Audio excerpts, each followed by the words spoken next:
It's 7 o'clock on a Friday night, and where else would I be but here with you? DJ Stutz here with Little Hearts Academy, and the lighting's awful, and the sun is warm, and it actually isn't even 7 o'clock where I am. It's 6. So I'm on the West Coast in California, and we are having our own family reunion. Well, we call it more of a gathering. And we're just having a blast. We've got a bunch of kids here between the ages of 2 and 14. And so we have just lots of excitement going on. And so we are talking this week about how to get those family gatherings together for the summer. Hey, Caroline. So I wanted to start out though with highlighting my own listener of the week. And her name is Lydia Romero, and Lydia has been with me, I think, since the very beginning. Regularly checks in, and she has 5 boys between the ages of 6 and 15.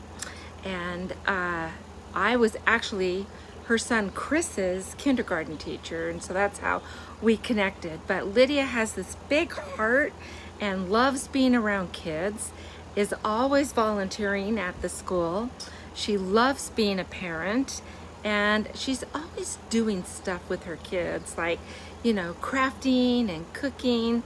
She enjoys reading to them, and she's always looking for ways to be the best parent that she can be. Of course, that's why she follows us here. So I just want to have a shout out to Lydia and say thanks for being part of our group. Hey, it's me just sneaking in. So I lost my internet connection and had to move to inside the house. So there's a break in here. And I was actually talking about how when we get together with my family for a reunion, we don't really call it a reunion. We tend to call it just a gathering or something, but we are having a blast here and we're all getting along. And that is so important, that you put that priority there first and everything else is left aside. So anyway, I just wanted to jump in and kind of explain what happened, and on we go. See ya. So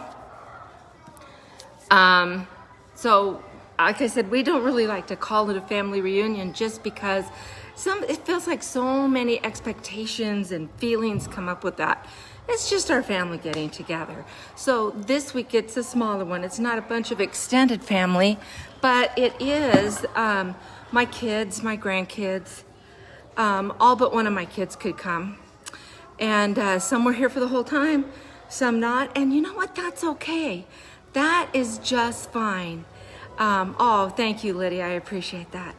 And so that's just fine. If not everyone can be here for the whole time, you know, everyone's got their own things going on, and we just take them for what we can get them for. I hope that makes sense. So, you know, and it's a little different whether you're doing a destination reunion or you're just at someone's house like we are. We are at my son's house. He's got about 5 acres here. He's got a swimming pool, and so that's nice. And I have a daughter that's at a hotel close by, or not a hotel, I guess it's an Airbnb. My other daughter, who was here only for part of it, she came with her camper trailer, and so her family stayed there. And and so then we've also got a spare room where I'm staying, and then you know, you just make those arrangements when someone's coming, right? And so we were very lucky that we've got this. He has goats and sheep and chickens and 2 miniature donkeys that are fun and the kids love playing with.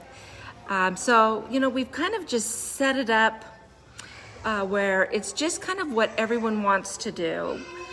We do have some set things that we put together, and if they wanted to come, they could. If they didn't want to, they didn't have to. And that's okay, but you do want to make sure that you have enough things to keep everyone busy. You might hear someone in the background trying to get a bath. So, but realize that there's going to be some people who just want to relax. and kick back and not do much. And then you might have other people in that same family that want to go, go, go. They have to always be on the go, and both are fine.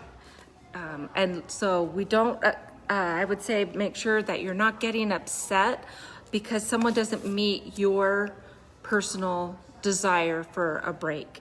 Because this is our break to get away from things. And so if someone wants to relax, that's fine. If someone wants to go, go, go, that's fine. And you just do, that sounds good to me, so I'll be part of that. No, I think I'll stay home. I'm not gonna participate in that. I just need a break. All okay. All of it is just fine. So be realistic about that. And then understand you're going to want to talk to your kids.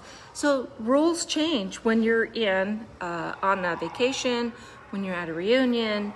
And so especially if you're at someone's home, I would ask them to be very careful with touching things, getting into things, because it's still their home and you want to respect and understand that, certain things are treasures and we don't want to mess with that. So we've been really lucky. My son Shiloh has 2 boys of his own and things are pretty much kid-friendly here, very much kid-friendly.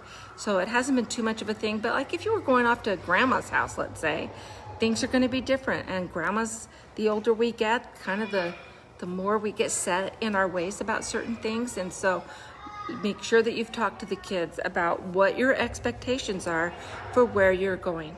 Realize there's going to be bedtime changes, and we're going to have to manage. Hey, Veronica, we're going to have to manage with disagreements. Just because they're blood doesn't mean they're all going to have the same interests and desires that they are wanting to have. So it's okay if they don't have to be friends with everybody. They have to be kind to everybody, but they don't have to be friends with everybody.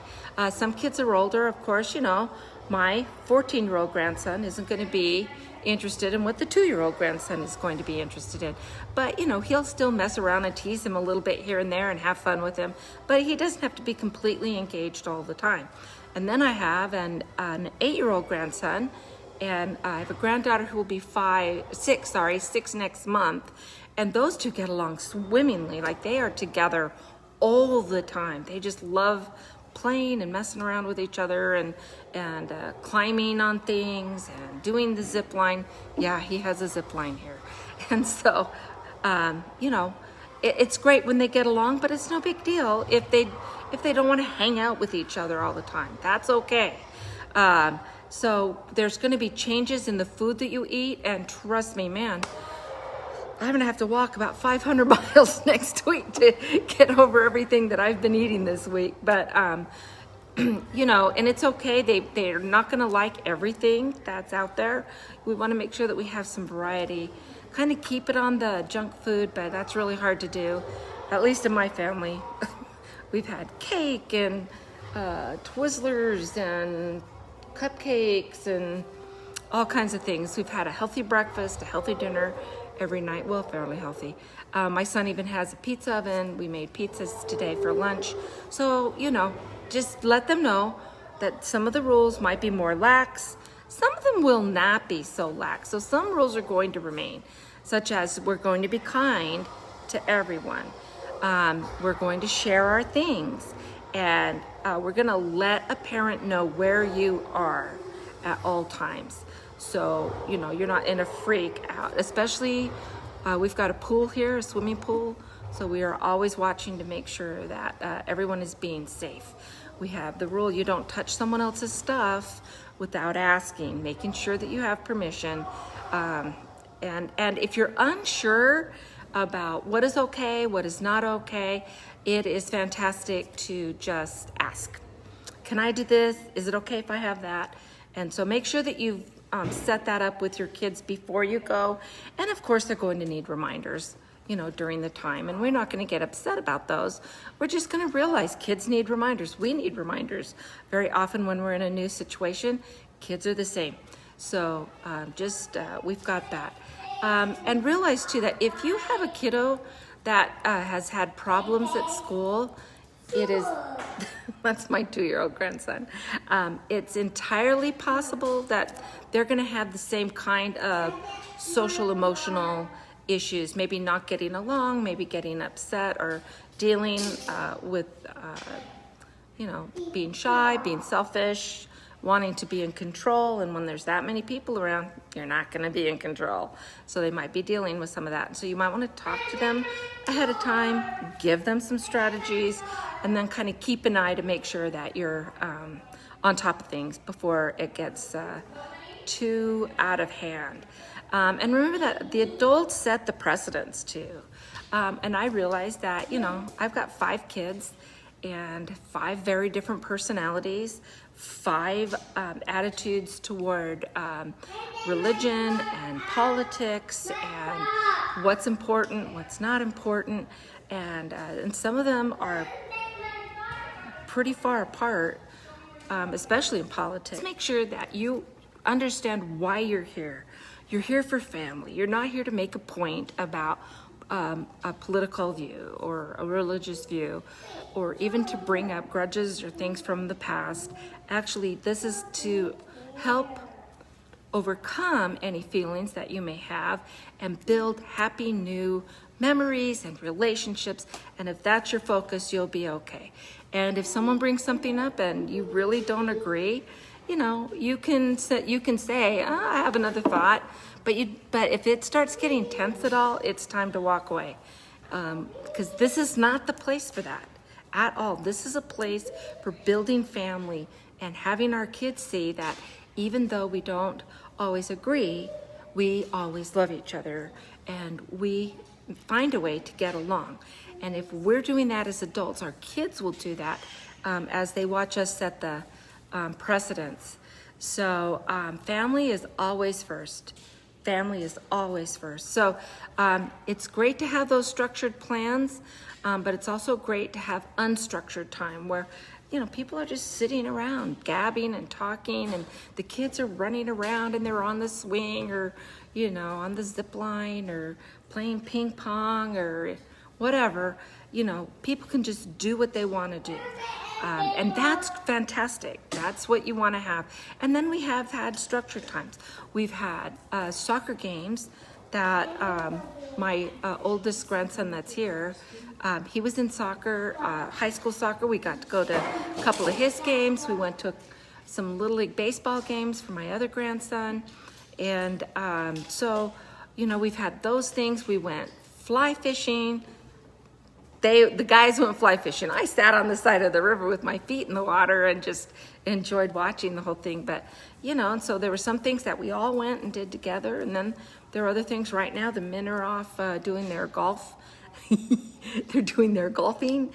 And we're just chilling and I'm doing my thing.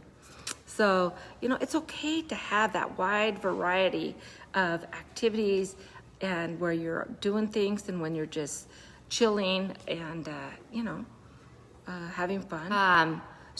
And realize that kids rip, you can have a bunch of activities planned.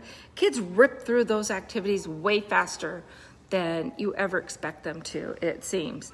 And so it's better to have too much than too little. So we've had bracelet making and we've had soap making and coloring and movies and stencils, and we had 2 birthdays, so we've had a birthday party for the 2, and so we've had a bunch of different things that we're able to go on, but it's really important to make sure that you've got enough, that if kids want something to do, and if it's that downtime and they come to you and say, I'm bored or I'm hot, I don't want to be outside, which here in Northern California, it is quite warm, warmer than what we're used to in Colorado.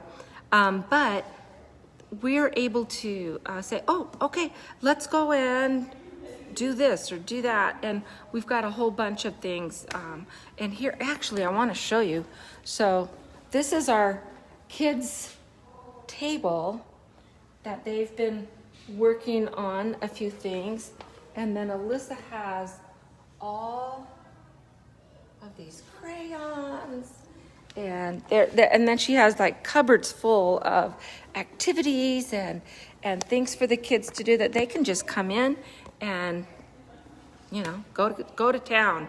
So that was really good planning on her part, and so I'm very grateful to her for that. And then we've even got like an outdoor giant Connect Four that the kids can play with. Of course, there's the cornhole. Is that what they call it, cornhole? All those kinds of things. So all good stuff, right? And I want you to think about really making, here, wait, I missed something. Let me just look real quick, because I know I missed something. Oh, I know what it was. Okay, this is what I get for moving around. So if you have I wanted to cover, if you have a child with special needs, make sure that people are aware ahead of time. I might send them an email saying, I've got a son with autism, and, you know, so you might see some of these behaviors. This is normal. This is how we react to it. And so there aren't any big surprises ahead of time. Also, another thing that you might not really think about, but if you have a child that is tall or large for their age, people tend to expect kids to behave their size and not their age. And so I had a friend when we lived in Las Vegas. They lived down the street from us, and he was a retired Miami Dolphins football player, and she was very tall herself. She had been a model, and they had this son, and of course he was very tall. At 4 years old, he was about as tall as the average 7 or 8 year old. And so I remember her talking to me. We were out to lunch one day, and she was telling me how they'd gone to this family reunion, and she overheard some of the family, you know, and this was extended with, you know, second cousins and, you know, trying to make those even further connections. But they just saw this big kid, and some of them were asking if he had, like, is he mentally delayed? Why does he act like a 4-year-old? And she's saying, well, because he's 4. What? He can't be 4. Yeah, he's 4. So, you know, be really thoughtful of that. I have Lydia, our friend Lydia, saying she has a son with autism, and that she's never thought of calling ahead to let them know. And so she's got, good, I'm glad you got something from that. That's your takeaway. She's gonna start doing that. I think it's really good to help. I've got a niece that has a child with cerebral palsy, and it's very involved to where she doesn't speak, she can't walk, she doesn't really recognize anybody, maybe her parents, but that's about as far as it goes. And so she has a lot of needs. And so, you know, with us, we're very aware that, okay, she needs some extra help, or she might have a helper that comes with them to help, because she also has 4 other kids that are amazing, so good. But so we know ahead of time, you know, that we keep an eye out and see, because we really want her to have a break too. That's a really big deal. So, you know, just kind of think of that. Also, maybe you have a child that is extremely shy and may actually go voluntarily mute, where they won't talk. They can, but they won't. They're just shy, and it's very hard for them. Even if you have a child that's like that, and you have people who may not know your family well enough to know that, I would definitely send an email out and just say, hey, I've got my little Sally. She's very, very shy, very wary of strangers, and so she probably won't be talking to you. So you can talk to her, but don't expect an answer. And please don't push her to answer you. Some people think, oh yeah, I'll get her to talk. No, you're just going to traumatize the child. So if you let them know ahead of time and just say, she probably won't answer you, please don't push her. She enjoys being around, but she's just very, very shy. And and that might help a lot with some of those things. If someone pushes a really shy child too hard, or there's a cousin, why won't she talk? You know, which is fine. It's a normal question for a child to ask. But maybe then you can tell your children and prepare them ahead of time if there's another child that has these special needs. And so they're ready and they have answers on how to help, how to stay out of the way, and so on. And so that's just, for me, that's just been a really good tip.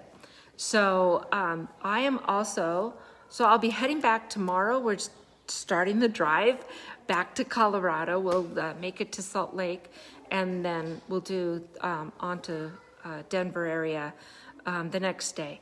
But then at the end of June, I'm coming out to Oregon for a reunion with my siblings and their families. So some of my kids will be able to come, and some of my grandkids will be able to meet their second cousins, and maybe even some second cousins once removed.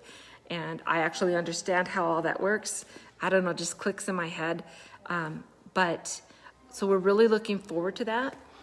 But we do have now, with 7 of us, and now all but the youngest, all but Danny, are grandparents at this point.